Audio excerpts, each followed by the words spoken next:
मित्रांनो, लग्नानंतर होईलच प्रेम या मालिकेच्या आजच्या भागामध्ये काउन्सिलर आता पिहूच्या रूममध्ये जात तिला प्रश्न विचारू लागते की सो पिहू, तू कोणत्या स्टँडर्डमध्ये आहे? पिहू उत्तर देत म्हणते 5th स्टँडर्डमध्ये आहे मी.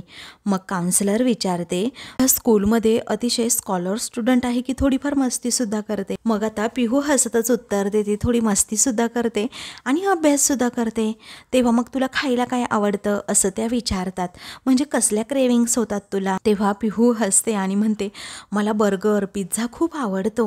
मग आता काउन्सिलर म्हणते, अय्या मला सुद्धा पिझ्झा खूप आवडतो हा. अगं तुला माहिती आहे माझ्याकडे एक स्पेशल पिझ्झा गेम आहे, पण तू तो गेम खेळणार का असं त्या विचारतात.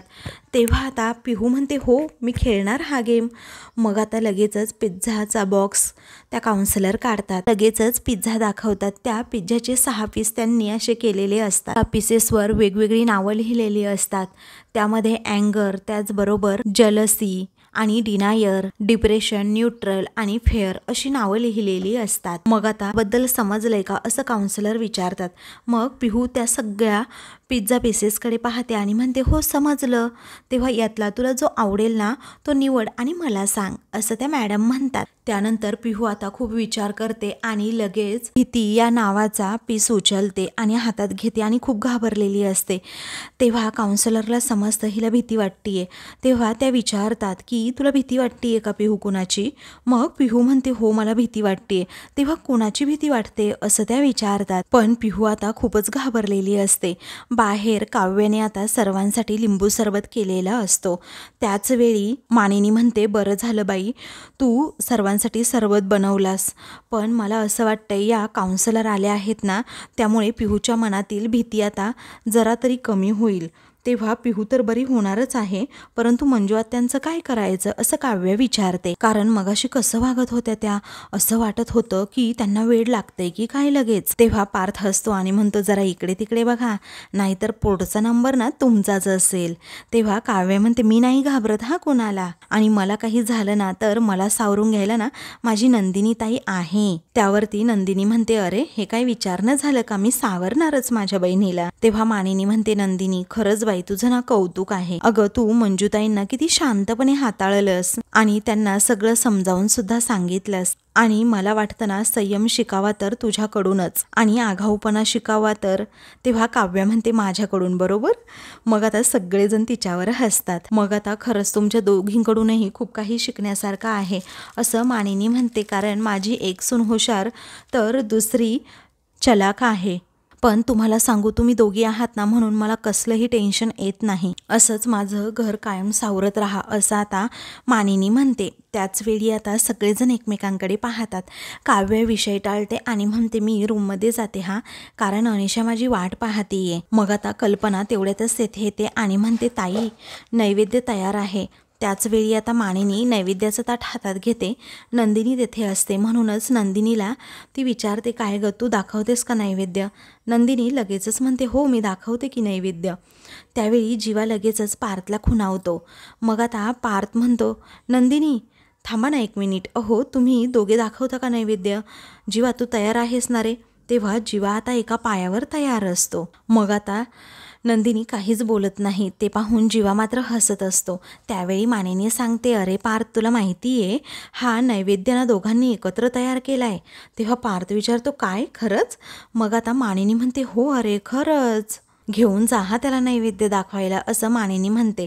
तर जीवा आता लगेचच नंदिनीजवळ जाऊन उभा राहतो आणि दोघेही नैवेद्य घेऊन जातात. त्यानंतर मानिनी म्हणते, बरं मी पिहूच्या रूमजवळ उभी आहे हा, कारण चुकून जर विचित्र ती वागली ना घरातलं कोणीतरी असू देत. मग आता मानिनी लगेचच तिकडे जाते. त्याचवेळी आता इकडे काउन्सिलर म्हणतात, सांग ना बाळा पिहू, कुणाची भीती वाटते तुला?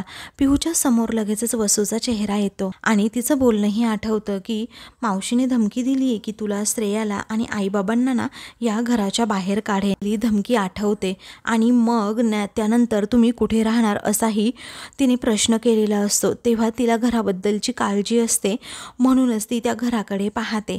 तर काउन्सिलर लगेचच विषय टाळते आणि म्हणते, ठीक आहे पिहू तू इथे बस, आपण दुसरा गेम खेळूयात. मग आता आपण रॅपिड फायर खेळूयात असं काउन्सिलर विचारतात. मी तुला ना एक शब्द सांगेल आणि त्यावरनं तुला कोणता वर्ड आठवतो ते तू सांगायचंस, चालेल का? पिहू हो म्हणते. तेव्हा काउन्सलर जरा पटपट तिला प्रश्न विचारतात की बेस्ट फ्रेंड. तेव्हा पिहू उत्तर देते अक्षरा. त्या दुसरा प्रश्न विचारतात की प्रेम. तेव्हा पिहू गुलाबजामुन असं नाव सांगते. तेव्हा पाऊस. पिहू उत्तर देते की शाळेची सुट्टी. मग आता काउन्सलर विचारतात टाइम बॉम्ब. तेव्हा पिहू हसतच उत्तर देते माझी आई. त्याचवेळी सिक्रेट असं काउन्सलर विचारतात. मग लगेचच नंदिनी वहिनी असं नाव पिहूच्या तोंडातून येतं. तेव्हा सिक्रेट, कसलं सिक्रेट असं आता लगेचच काउन्सलर विचारतात. तर पिहू घाबरून जाते कारण ती पटकन बोलून गेलेली असते. तेव्हा त्या सततच पिहूला विचारू लागतात बाळा सांग ना अगं कसलं सिक्रेट. तेव्हा आता आपण जरा थांबायचं का, माझं डोकं दुखायला लागलं असं पिहू म्हणते आणि तेथून पळत असते. त्याच वेळी आता काउन्सलरला समजतं तिचं कसलं तरी सिक्रेट आहे. त्याचाच त्या विचार करू लागतात. इकडे आता नंदिनी आणि जीवा दोघेही नैवेद्य दाखवत असतात. आता नैवेद्य दाखवून होतो तेव्हा जीवा सारखाच नंदिनीकडे पाहत असतो. नंदिनी हात जोडते आणि आपले डोळे बंद करते आणि मग जीवासुद्धा सेम तशाच प्रकारे करत असतो. मग आता नंदिनी ही मनात विचार करते, देवाकडे प्रार्थनासुद्धा करते की देवा पिहूच्या मनात कोणती अशी भीती आहे ती दूर कर, एवढी एकच प्रार्थना आहे, ही माझी इच्छा तू पूर्ण कर. मग आता जीवा नंदिनीकडे पाहतो आणि देवाला म्हणतो की देवा नंदिनीच्या मनात जे काही आहे ना ते तिला देऊन टाक. तर त्या दोघांनी जी आरती केलेली असते ती आरती घेऊन तो आता नंदिनीच्या डोक्यावरून असा हात फिरवणार असतो. तेव्हा नंदिनी डोळे उघडते तर जीवा आता पटकन माशी असल्याचं नाटक करतो आणि इकडे तिकडे हातवारे करतो. तेव्हा नंदिनी रागातच त्याच्याकडे पाहते. तेव्हा तो म्हणतो की माशी होती ना, गोडामुळे आली असेल, तुझ्या डोक्याभोवती घुटमळत होती, बाकी काही केलं नाही मी. मग त्यानंतर आता वेगवेगळे जोक्स मारून जीवा तिला हसवण्याचा प्रयत्न करतो. पण आता नंदिनी रागातच त्याच्याकडे पाहत तेथून निघून जाते. परंतु आता जीवा हा बाप्पाला रिक्वेस्ट करतो, देवा प्लीज तू काहीतरी कर ना रे, कारण नंदिनीला मला काहीही करून हसवायचंय. मी माझ्या हाताने तुला गोडाधोडाचा नैवेद्य करून दाखवेन, चालेल का? जर नंदिनी हसली ना तरच. फक्त नंदिनीला हसवण्यामध्ये ना मला यश दे प्लीज प्लीज. फक्त आणि फक्त छोटीशी रिक्वेस्ट आहे. मग आता जीवा पाया पडून तेथून जातो. तर देवाने आता कौल दिलेला असतो. तर दुसरीकडे अनिशा ही रूममध्ये असते आणि काव्याला विचारते, अय्या तुम्ही एकाच रूममध्ये झोपता, प्रगती आहे हा. तेव्हा काव्या आता डोळे मोठे करून तिच्याकडे पाहते आणि म्हणते की हे बघ तू तुझं विमान ना जरा खाली आण प्लीज. अगं आम्ही एका बेडवर झोपतो म्हणजे तसं नाही ग. अगं त्या बोक्याचं तोंड तिकडे असतं आणि पाय इथे असतात आणि माझं तोंड इथे असतं आणि पाय तिकडे असतात त्याच्या तोंडाकडे, कारण बोक्याचं तोंड तिकडे, माझं तोंड इकडे, समजलं? मग त्यानंतर आता अनिशा ही बेडवर बसते आणि म्हणते, लग्न इतकं रोमॅन्टिक असेल ना बॉस तर मलाही करायचं आहे लग्न. तेव्हा काव्या म्हणते, कसलं रोमॅन्टिक डोंबल्याचं, आम्ही फक्त रूम पार्टनर्स आहोत एवढंच. तेव्हा अनिशा हसते आणि म्हणते, अगं तुझ्या मनात आलं ना तर तू रूम पार्टनरची लाईफ पार्टनरसुद्धा बनवू शकतेस. तेव्हा काव्या भडकते आणि म्हणते, अनिशा प्लीज काहीही बोलू नकोस हा. मग आता लगेचच काव्याच्या हातातला फ्रेंडशिप बँड ती पाहते. लगेचच काव्याला विचारते, काय ग तुझ्या हातात हा फ्रेंडशिप बँड कुणी बांधला? तेव्हा काव्या तो आता लपवते. मग आता लगेचच अनिशा म्हणते, काव्या तू काही बोलत नाहीये ना, याचा अर्थ नेस तुझ्या हातामध्ये हा फ्रेंडशिप बँड बांधला असेल, बरोबर ना? अगं पार्थने तुला बँड बांधला आणि तरीही तू म्हणतेस की आमच्यात काही होणार नाही म्हणून. तर काव्या विचारते, झालं का तुझं बोलून, आता मी बोलू का? तेव्हा काव्या म्हणते, अगं मी झोपले होते, अगदी गाढ झोपेत होते, तेव्हा अचानक बोका आला आणि त्यांनी बांधला ग हा बँड माझ्या हातात. मला समजलंच नाही ना हे कधी बांधलं आणि काय बांधलं ते, आणि बांधला तर बांधला, एवढं काय त्यात. आणि आज सकाळपासून ना तो बोका जरा बदलल्यासारखा वाटतोय. तेव्हा अनिशा म्हणते, आहा त्यांनी बदलायची नाही तर तुला बदलण्याची गरज आहे. अगं विचार कर तू त्यांचा, ऐकतेस ना तू काव्या मी काय म्हणतेय? तेव्हा काव्या तिच्यावर ओरडते आणि म्हणते, अनिशा काय चाललंय ग तुझं, कारण घरात काय चाललंय तुझं, इथे काय चाललंय? अगं पिहूसाठी आमच्या घरात काउन्सिलर आले आहेत, त्यांच्याकडनं पॉझिटिव्ह काहीतरी छान रिस्पॉन्स येऊ देत, आता पिहूचं सेशन छान होऊ देत, मग बघू ना बोक्याचं काय करायचं ते. त्यानंतर आता काउन्सिलर या हॉलमध्ये येतात. त्यानंतर आता सगळेजण तेथे जमा झालेले असतात. त्यावेळी नंदिनी विचारते, मॅम कसं झालं सेशन? तेव्हा अगदी गुड झालं, चांगलं झालं, परंतु मला आणखी काही सेशन करावे लागतील असं त्या आता म्हणतात. आणि पिहूशी बोलताना असं मला तर नक्कीच जाणवले की ती नेहमी अशी गप्प बसणारी तर नसणार. तेव्हा मंजू म्हणते नाही नाही अजिबात नाही, अहो सतत ना तिची आपली बडबड बडबड सुरू असते. त्यावेळी आता काउन्सलर विचारतात पण तिच्यामध्ये हा बदल झालाय तो नुकताच झालाय ना? मग नंदिनी म्हणते हो.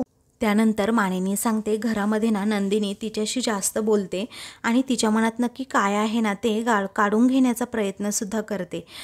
तेव्हा काउन्सिलर म्हणतात हो तिच्या बोलण्यातनं ते जाणवतंय. तेव्हा पार्थ विचारतो अजून काय जाणवलं, अजून काही बोलली का पिहू? तेव्हा फार काही बोलली नाही ती, पण तिच्या बोलण्यातनं असं नक्कीच जाणवतंय की तिच्या मनात नक्कीच कसली तरी भीती आहे आणि तिच्या मनात काहीतरी असलं सिक्रेट आहे ज्यामुळे तिला एवढी मोठी भीती वाटतीये आणि अशी वागतीये ती. आपल्याला ती नंतर हळूहळू सगळं काही सांगेल. हे ऐकून आता घरातील सर्वांना खूप मोठा धक्का बसतो. सर्वजण तिच्याकडे पाहत राहतात.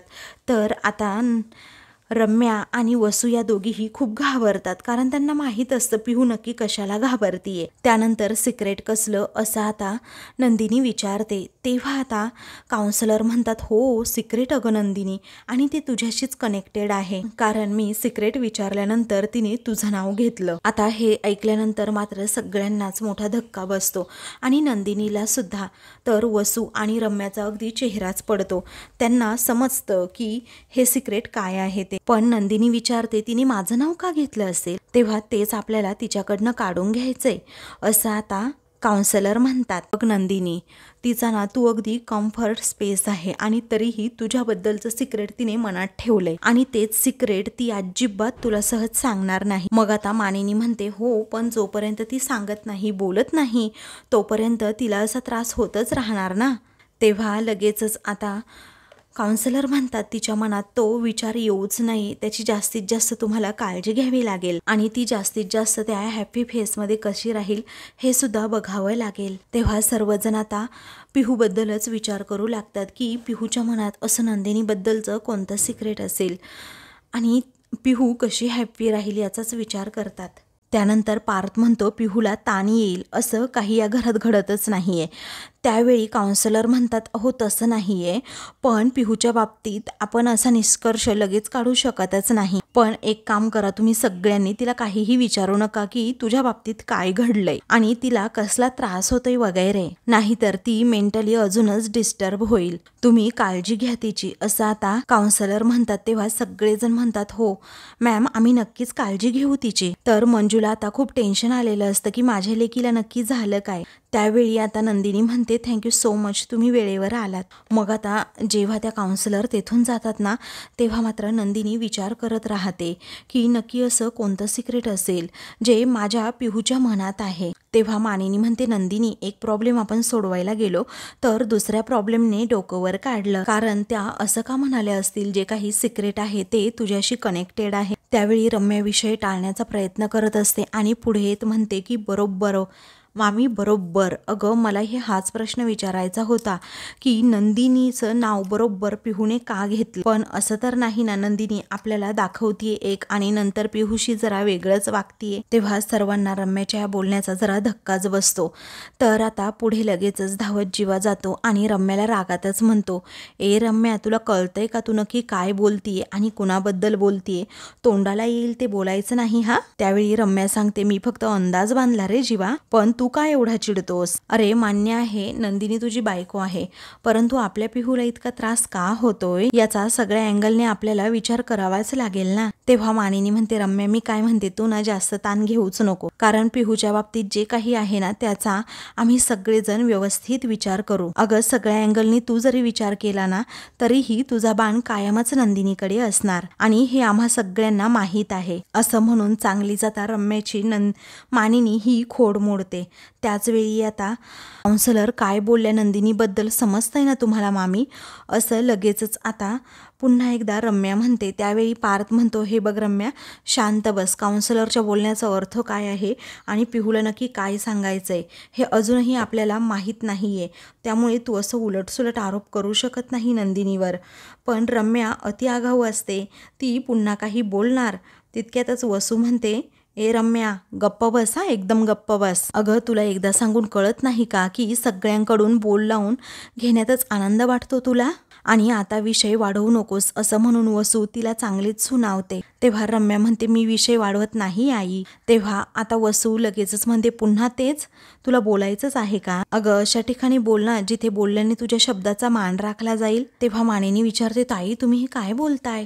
तुम्ही तिची समजूत काढताय की आमच्याबद्दलच्या समजाला तुम्ही खत पाणी घालताय? आणि मला एक कळत नाहीये, तुमच्या शब्दाला मान नाहीये का या घरात? आणि हे खरंच तुम्हाला असं वाटतंय? कारण रम्या नंदिनीला वाटेल ते बोलतीये. तिचे कान खेचण्याऐवजी तुम्ही तर नको तेच बोलताय. तेव्हा वसू म्हणते हो ग बाई मानिनी, कारण मी आणि माझी मुलगी कायमच वाईट बोलतो, वाईट वागतो. कारण तू आणि तुझ्या दोन्हीही सुना कायम चांगलंच बोलता आणि चांगलंच वागता. मला आता अजिबात विषय वाढवायचा नाहीये, बस करा आता हे सगळं. आणि तू ना रूम मध्ये चल असं रम्याला ती धमकावतेच.